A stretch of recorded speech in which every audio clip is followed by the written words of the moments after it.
Being late is what a habit of some of our countrymen, thus we have so-called Filipino time. Did you know that Filipino time is not really originated from the Filipinos, rather we can blame it to our Spanish colonists. Dr. Jose Rizal implied this in his novel, El Filibusterismo. In chapter 22, entitled, Ang Palabas, or The Show. In this scene, Filipinos went to the theater early to watch a show. But the show did not start when it's supposed to. Because the Captain General have not shown up yet, and the show won't start without him. So Filipino time was derived from our colonial mentality unto Spanish leaders that ruled us for 333 years.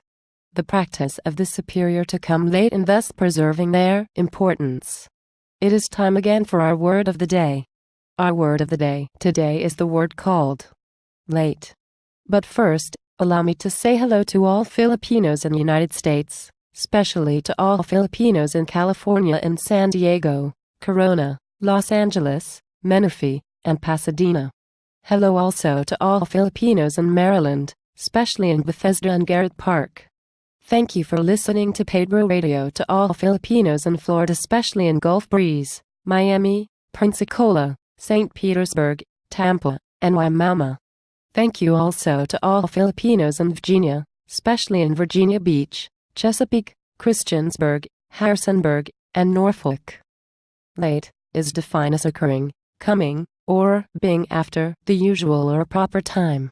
Senator Miriam Defensor Santiago thinks following a synchronized time in all government agencies may finally eradicate Filipinos' image of tardiness, or always being late.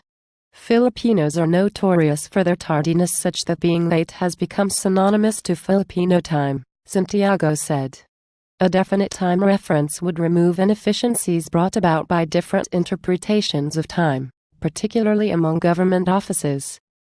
In her proposed One-Time Philippines Act, Santiago wants Philippine Atmospheric, Geophysical, and Astronomical Services Administration (PAGASA) to maintain and disseminate Philippine Standard Time. The lady senator explained disparate interpretation of schedules and their observance based on discrepancies in time have been leading to unnecessary friction among government agencies.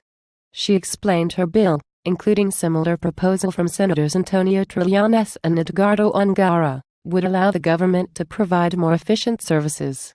Since Philippine Standard Time can ensure that public offices open and close at the same time, all citizens will benefit from this as they can now expect punctuality, especially in service-based departments.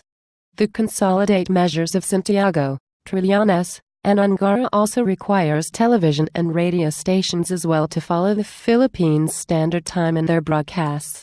All private and government television and radio stations shall be enjoined to participate by using the Philippine Standard Time, Trillanes said. He added the pieces of legislation will also designate National Telecommunications Commission (NTC) as the enforcement agency to ensure time synchronization will include remote areas. For her part, Santiago explained administrative actions shall also be taken against government offices that fail to comply with the bill once passed. A government office should therefore appoint one person responsible to oversee the monitoring and adjusting of time in addition to his regular duties, Santiago said. The official timekeeper could be administratively charged under the civil service rules for negligence if he fails to carry out his duty in accordance with the law, she added.